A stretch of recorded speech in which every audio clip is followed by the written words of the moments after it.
একটা হারানো আংটি আর একটা জেদি মেয়ে যাদের হাত ধরে শুরু হয়েছিল এক অদ্ভুত প্রেমের গল্প। আচ্ছা, কখনো কি এমন হয়েছে যে খুব সাধারণ একটা জিনিস খুঁজতে গিয়ে আপনি লাইফের এমন একটা দামি জিনিস খুঁজে পেয়েছেন যা কখনো স্বপ্নেও ভাবেননি? আজকের গল্পটাও ঠিক তেমনই। একটা আংটি খুঁজতে গিয়ে হুট করে ভালোবাসার জালে জড়িয়ে পড়া এক ছেলে আর কিছু মিথ্যা অজুহাত থেকে শুরু হওয়া এক সত্যিকারের ভালোবাসা। বলিউডের বাদশাহ শাহরুখ খান আর কিউট আনুষ্কা শর্মার জাব হ্যারি ম্যাট সেজেল সিনেমার সেই রোম্যান্টিক গল্পটাই আজ খুব সংক্ষেপে আপনাদের শোনাব। চলুন শুরু করা যাক।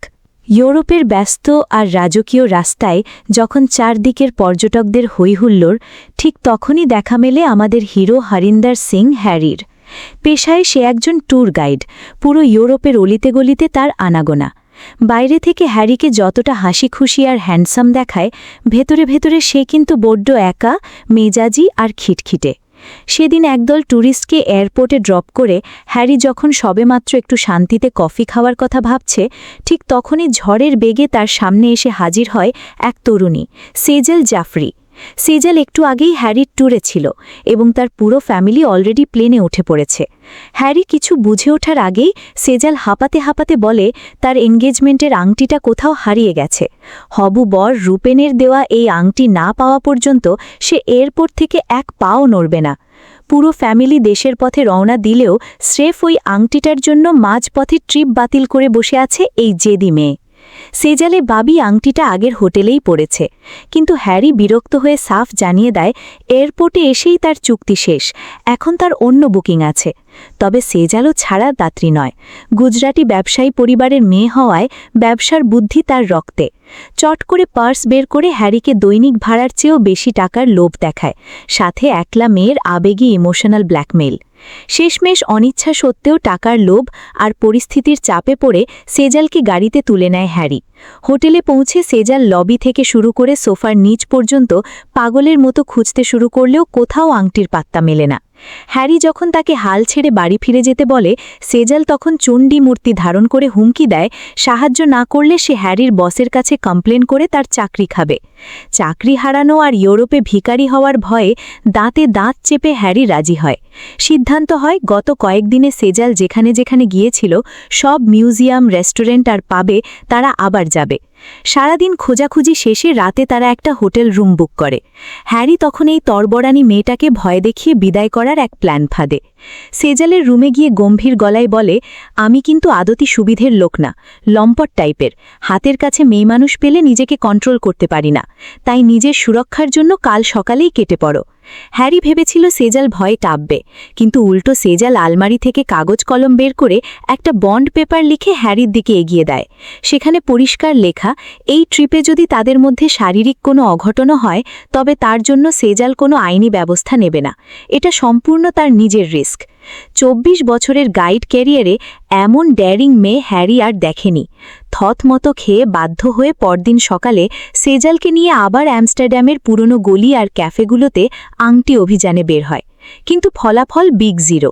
হ্যারি এবার বিরক্ত হয়ে মাঝ রাস্তায় দাঁড়িয়ে লজিক দেখায়, এই বিশাল শহরে ওই পিচ্চি আংটি হয়তো এতক্ষণে কারো পায়ের নিচে পিষে গেছে, তার চেয়ে নতুন একটা ডায়মন্ড রিং কিনে নাও। শুনে সেজাল আবেগপ্রবণ হয়ে বলে, এর সাথে আমার কোটি কোটি ইমোশন আর বিশ্বাস জড়িয়ে আছে, বিশ্বাসের কি কোনো অল্টারনেটিভ হয়? এই তো কিছুর মাঝেও কিন্তু সেজাল লুকিয়ে বাড়ির লোককে আশ্বস্ত করছিল যে হ্যারি নামের এক দয়ালু গাইড তাকে সাহায্য করছে। সারা দিন ঘুরে রাতে তারা আবার হোটেলে ফেরে। সেদিন রাতে হ্যারি কাউকে কিছু না বলে চুপি চুপি হোটেল থেকে বেরিয়ে যায়, কিন্তু সেজালের কড়া নজর এড়িয়ে পালানো কি এতই সহজ? হ্যারি শটকে পড়েছে বুঝতে পেরে কৌতূহল সামলাতে না পেরে সেজালও তার পিছু নেয়। হ্যারি গিয়ে ঢোকে এক জমকালো নাইট ক্লাবে। ক্লাবের ভেতর তখন আলো আধারি, ধোঁয়া আর চড়া মিউজিক। হ্যারির নজরে পড়ার জন্য সেজাল সোজা ডান্স ফ্লোরে গিয়ে ডান্স করতে শুরু করে। হ্যারি তো দেখে অবাক। সেজাল ইনোসেন্ট মুখে বলে, কি অদ্ভুত মিল, আমরা আবার এক জায়গায় চলে এলাম। হ্যারি বিরক্ত হয়ে বলে, এই পরিবেশ আপনার মতো মেয়েদের জন্য নয়, চলুন ফিরে যাই। তখন সেজাল হ্যারির কাছে গিয়ে একটু ফ্লার্ট করার স্টাইলে খোঁচা দিয়ে বলে, কেন হ্যারি, আমি কি যথেষ্ট আকর্ষণীয় নই? হ্যারি একটা দীর্ঘশ্বাস ফেলে বলে, ম্যাডাম, আপনাকে হট নয় বরং সুইট আর কিউট একটা বাচ্চার মতো লাগছে। এই কথায় সেজালের ইগোতে বিশাল ধাক্কা লাগে। সে রাগে গজগজ করতে করতে ক্লাব থেকে বেরিয়ে আসে। পরদিন তারা অ্যামস্টারডাম ছেড়ে প্রাগ শহরে চলে আসে। সেখানেও সারাদিন আংটি না খুঁজে পেয়ে ক্লান্ত হয়ে তারা এক জনমানবহীন বিল্ডিংয়ের খোলা বারান্দায় রাত কাটানোর জন্য আশ্রয় নেয়। চারিদিকের ঘুটঘুটে অন্ধকারে সেজালের খুব ভয় লাগছিল। হ্যারি মেঝেতে নিজের জ্যাকেট পেতে শুয়ে পড়ে, আর সেজালের জন্য বরাদ্দ হয় একটা কাঠের বেঞ্চ। রাতের নিস্তব্ধতায় ভয় আর একাকিত্ব যখন মাত্রা ছাড়ায়, সেজাল চুপি চুপি এসে মেঝের ওপর হ্যারির গা ঘেঁষে শুয়ে পড়ে। সকালবেলা ঘুম ভাঙতেই হ্যারি দেখে সেজাল তার বুকের ওপর নিশ্চিন্তে ঘুমোচ্ছে। হ্যারির বুকটা ধক করে ওঠে। সে আলতো করে সেজালকে সরিয়ে একটু আড়ালে গিয়ে দাঁড়ায়। রাতে দেখা নিজের ফেলে আসা দিনের স্বপ্নটা তাকে তাড়া করছিল। হ্যারির চোখের কোণে জল চলে আসে। নিজের ব্যর্থতার কথা মনে করে সে ডুকরে কেঁদে ওঠে। কিভাবে একদিন গায়ক হওয়ার স্বপ্নে বিভোর হয়ে নিজের গ্রাম নূরমহল, মা বাবা আর শস্যক্ষেত ছেড়ে পালিয়ে এসেছিল, আর আজ সে স্রেফ একজন ট্যুর গাইড। কথাগুলো বলতে বলতে হ্যারি হঠাৎ আবেগপ্রবণ হয়ে এক দরদ মাখা পাঞ্জাবি লোকসঙ্গীত গাইতে শুরু করে। গান শেষ হলে সেজাল হ্যারির চোখের দিকে তাকিয়ে নরম গলায় বলে, আমি বুঝতে পারছি তোমার শক্ত বুকের ভেতর কতখানি কষ্ট আর একাকিত্ব জমে আছে। এক কাজ করো, যতদিন আমি এখানে আছি তুমি আমাকে তোমার গার্লফ্রেন্ড ভাবো। আমি প্রমিস করছি এই কয়দিন তোমার একাকিত্বকে ধারের কাছেও ঘেঁষতে দেব না। এই কিউট প্রস্তাবে হ্যারির পাথরের মতো জমে থাকা হৃদয়ে যেন বসন্তের হাওয়া বয়ে যায়। পরদিন তারা হাঙ্গেরির উদ্দেশ্যে ট্রেনে চাপে। ট্রেনের জানলার পাশে বসা সেজালের দিকে হ্যারি বারবার আর চোখে তাকাচ্ছিল। চঞ্চল সেজল তা হাতে নাতে ধরে ফেলে রসিকতা করে বলে, মন ভরে তাকাও হ্যারি, এখন তো আমিই তোমার গার্লফ্রেন্ড। মজার ছলে হলেও হ্যারি মনে মনে অনুভব করে এই চঞ্চল মেয়েটার মায়ায় সে সত্যিই জড়িয়ে পড়ছে। হাঙ্গেরি পৌঁছে তারা ঠিক সেই জায়গায় যায় যেখানে সেজাল আর রূপেন শেষবার একসাথে ছিল। কিন্তু ক্যাফেতে যাওয়ার রাস্তাটা সেজালের মনে পড়ছিল না। স্মৃতি ফেরাতে সেজাল হ্যারিকে বলে, তুমি একটু রূপেন সেজে আমার কাছে এসো এবং তোমার নিজের স্টাইলে আমাকে প্রপোজ করার মতো করে কাছে টেনে নাও। হ্যারি এবার ট্যুর গাইডের খোলস ছেড়ে একদম ড্যাশিং হিরো স্টাইলে হেঁটে গিয়ে সেজেলের কোমরে হাত দিয়ে খুব কাছে টেনে নেয় এবং কপালে আলতো করে একটা চুমু খায়। হ্যারি আসলে তখন অভিনয় করছিল না, রূপেনের জায়গায় সে নিজেকেই বসিয়ে ফেলেছিল। সেজাল মুগ্ধ হয়ে বলে, রূপেন যদি তোমার অর্ধেকটাও রোম্যান্টিক হতো। হ্যারি তখন সিরিয়াস হয়ে সেজালের চোখে চোখ রেখে বলে, সেজাল, আমরা কিন্তু একটা ভালোবাসার ফাঁদে পা দিচ্ছি। তোমাকে একদিন রূপেনের কাছেই ফিরে যেতে হবে, তাই যাবার সময় ভুলেও পেছনে ফিরে তাকাবে না। তাকালে দুজনের জন্যই বেঁচে থাকা মুশকিল হয়ে যাবে। কিন্তু সেজাল খিলখিল করে হেসে উড়িয়ে দিয়ে বলে, তুমি বড্ড বেশি ভাবো হ্যারি। আমি আংটিটা পেলেই তোমাকে টাটা বাই বাই বলে প্লেনে উঠে পড়ব। আর হ্যাঁ, 25শে নভেম্বর মুম্বাইয়ে আমার বিয়ে, আসতে ভুলো না কিন্তু। হ্যারি চুপ করে থাকে। সে বুঝতে পারে এই আংটি খোঁজার মিশনটা এখন আর নিছক সফর নেই, এটা তার জন্য এক মরণ ফাঁদ হয়ে দাঁড়িয়েছে। এরই মধ্যে হ্যারির জুনিয়র কালিগ মায়াকো এক ব্রেকিং নিউজ নিয়ে হাজির হয়। সে জানায় সেজাল আর রূপেন যে ক্যাফেতে বসেছিল সেখানে পাওয়া একটি আংটি নাস্তাজ্জা নামের অন্য এক মেয়ে নিজের দাবি করে নিয়ে গেছে এবং সে এখন প্রাগে আছে। খবর শুনে তো সেজাল রেগে আগুন। আংটি উদ্ধার করতে তারা তড়িঘড়ি করে ট্রেনে চেপে আবার প্রাগে ফিরে আসে। প্রাগে হন্যে হয়ে খোঁজার পর অবশেষে নাস্তাজ্জার দেখা মেলে, কিন্তু সেখানে তখন এক ভয়ঙ্কর দৃশ্য। কিছু স্থানীয় গুন্ডা নাস্তাজ্জাকে ঘিরে ধরেছে। ঠিক তখনই হিরো হ্যারির এন্ট্রি হয়। সে একাই গুন্ডাদের ধোলাই দিয়ে নাস্তাজ্জাকে উদ্ধার করে। এরপর হ্যারি কড়া গলায় আংটি ফেরত চাইলে নাস্তাজ্জা অসহায়ভাবে জানায় আংটিটা এখন আর তার কাছে নেই। সে ওটা গ্যাস নামের এক ভয়ঙ্কর ক্রাইম বসের মুখে ছুঁড়ে মেরে চলে এসেছে। সেই আংটি এখন পর্তুগালের লিসবনে গ্যাসের কাছেই আছে। যাওয়ার আগে নাস্তাজ্জা তাদের সাবধান করে দেয় যে গ্যাস কিন্তু খুবই ডেঞ্জারাস লোক। আংটির নেশায় হ্যারি আর সেজাল এবার উড়ে যায় পর্তুগালে। এই লম্বা সফরে তাদের বন্ধুত্ব এখন রিয়েল ভালোবাসায় রূপ নিতে শুরু করেছে। লিসবনে পৌঁছে হ্যারি সেজালকে বাইরে বসিয়ে রেখে একাই গ্যাসের আস্তানায় ঢোকে। গ্যাসের আসল নাম গিয়াসউদ্দিন মোহাম্মদ কুরাইশি। সেও একজন ইন্ডিয়ান। হ্যারি শক্তভাবে তার কাছে আংটি দাবি করতে থমথমে পরিবেশ সৃষ্টি হয়। হ্যারির এই সাহস দেখে গ্যাসের লোকজনের খটকা লাগে। তারা হ্যারিকে পুলিশের আন্ডারকভার এজেন্ট ভেবে মুহূর্তের মধ্যে হ্যারি আর সেজাল দুজনকে কিডন্যাপ করে এক অন্ধকার আস্তানায় নিয়ে যায়। সেখানে হ্যারির ওপর শুরু হয় অকথ্য টর্চার। মার খেয়ে বেচারা হ্যারির মাথা ফেটে রক্তের সাদা শার্ট নাল হয়ে যায়। গ্যাস হ্যারির গলা চেপে ধরে গর্জে উঠে জানতে চায় তাকে আসলে কে পাঠিয়েছে। যন্ত্রণায় ছটফট করলেও হ্যারির মাথা তখন একদম কুল। সে জানত এখানে গায়ের জোরে জেতা যাবে না, বুদ্ধি খাটাতে হবে।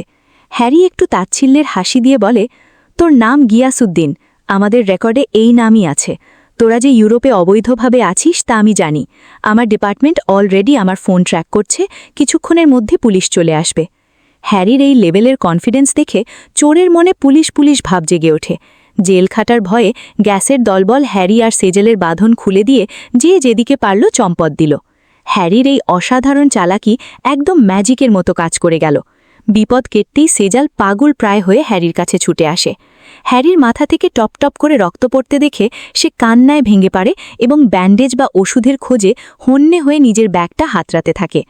আর ঠিক তখনই ঘটল এক তুমুল কাণ্ড। ব্যাগটা উপুর করে ঝাড়তেই টুক করে একটা হীরের আংটি কার্পেটের ওপর পড়ে ঝিলিক দিয়ে ঝিলমিল করে উঠল। সেজল তো দেখে একদম পাথর। এতদিন ধরে যে আংটির জন্য তারা পুরো ইউরোপ চষে বেরোলো, সেই আংটি আসলে হারায়নি, ওটা তার ব্যাগের এক কোণায় লুকিয়েছিল। কিন্তু অদ্ভুত ব্যাপার হলো, সেজাল হ্যারিকে কিচ্ছু জানালো না। আংটিটা চট করে হাতের মুঠোয় লুকিয়ে ফেলল, কারণ সে জানত আংটি পাওয়া গেছে শুনলেই হ্যারির সাথে এই সফরের ইতি ঘটে যাবে। এই কয়দিনে সে হ্যারির মায়ায় এমনভাবে পড়েছে যে আরও কিছুটা সময় এই লোকটার পাশে থাকতে চায়। সেদিন রাতে হোটেলে ফেরার পর ব্যথার চেয়েও বড় হয়ে দাঁড়ালো তাদের বিচ্ছেদের ভয়। আবেগের মুহূর্তে তারা খুব কাছাকাছি চলে এলেও হ্যারি নিজেকে সামলে নেয়। সে জানে সে একজন সাধারণ ট্যুর গাইড, আর সেজল ধনী ঘরের হবু বউ।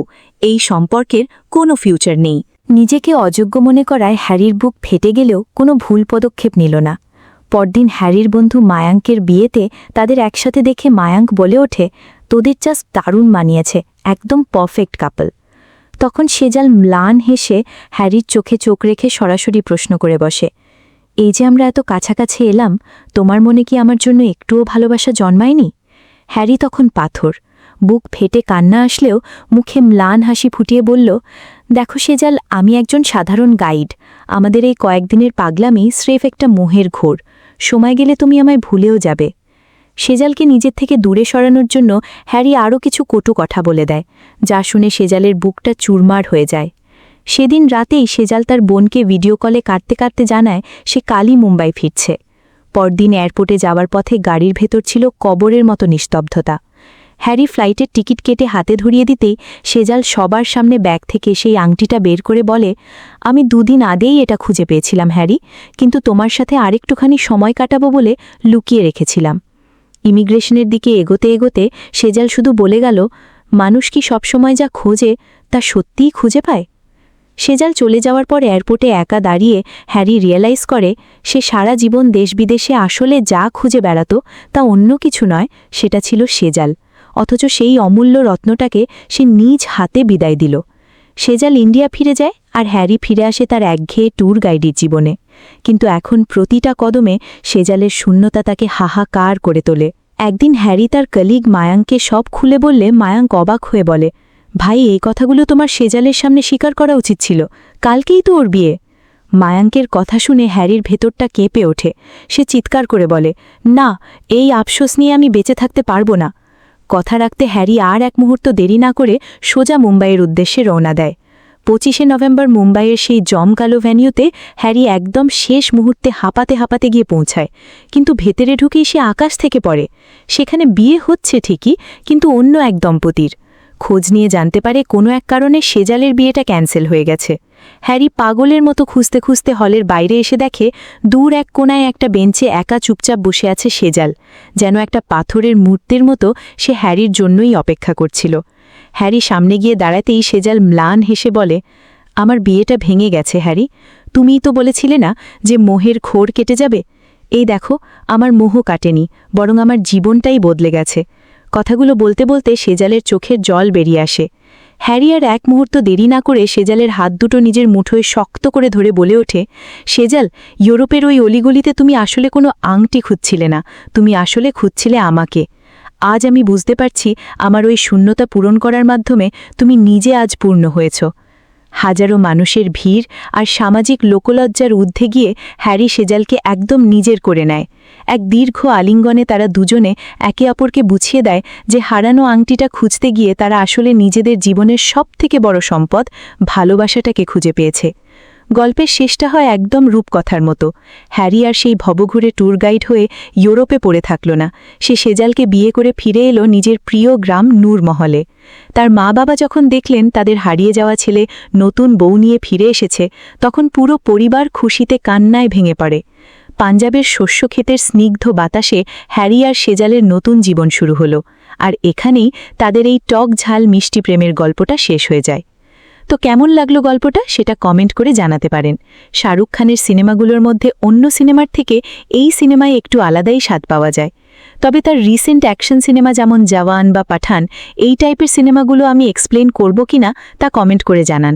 বেশি বেশি ভালো কমেন্ট পেলে বিষয়টা নিয়ে একটা ডিসিশনে আসব। পাশাপাশি স্ক্রিনে ভেসে ওঠা শাহরুখ খানের আরেকটি সিনেমা ক্লিক করে দেখা শুরু করতে পারেন। ভিডিওটা এই পর্যন্ত দেখার জন্য আপনাকে অনেক ধন্যবাদ।